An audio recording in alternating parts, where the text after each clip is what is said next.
There are 25 marinas and 15 boat dealers in my region. And this government thinks that if you can afford a boat, that it deserves to be taxed. Well, with the price of cottages and housing, these individuals are looking for other options for recreation, and boating is one of them. But this tax is only going to push jobs, investment elsewhere. These individuals are going to buy their boats south of the border and bring them up. And Madam Speaker, that is going to hurt the people in my community, and that is going to bring in far less revenue than this government believes. Thank you very much, Madam Speaker. Another way, the tourism sector, especially in my community, is on its knees across the country, and we're going to make it harder for people to visit our communities. And that kind of leads into, the luxury tax. And the question I have is, do we have a breakdown, and can you provide the committee a breakdown of the luxury tax expected revenues by the asset class? Is that something that we could get for the committee? Of the three asset classes, around 70% of the revenues we believe will come from automobiles, roughly 20% from boats, and the remainder from aircraft.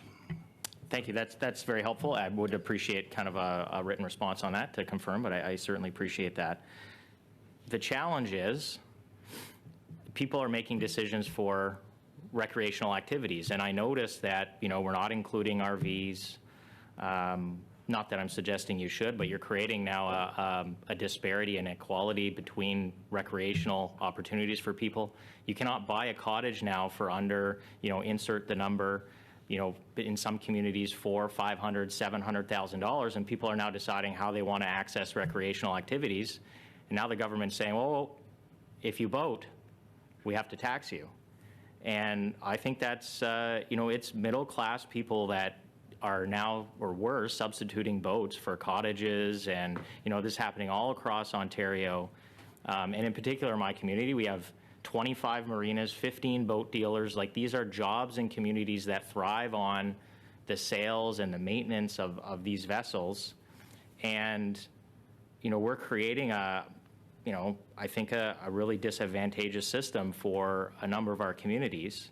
We're not going after really expensive art. We're not going after that really expensive watch. We've decided to target vessels because I think there's a misconception that only rich people buy boats, and it couldn't be further from the truth. I hope that people from the government come to my community.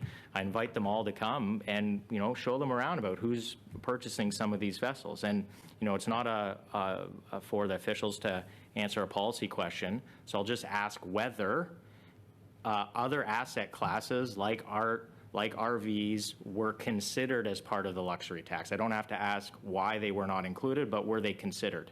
In respect to RVs, when the tax was originally announced as part of Budget 2021, there were already an exemption for RVs proposed, so a carve-out from the subject vehicles subject to the tax. Thank you very much. And I would submit that the reason the carve-out was imposed because it would be political suicide to include a luxury tax on a recreational vehicle. So someone's going to have to explain to me, and it's not a fair question to officials, but the government is going to have to explain to Canadians why they've created this unequal footing. And it is, I think, completely unfair, and it's going to be an assault on a number of small communities that rely on tourism and these jobs. I'm getting messages from people today that are saying they have to lay people off. I'm also getting messages from people saying they have workers, salespeople who are quitting their jobs because they don't think there's a future in the industry anymore for them.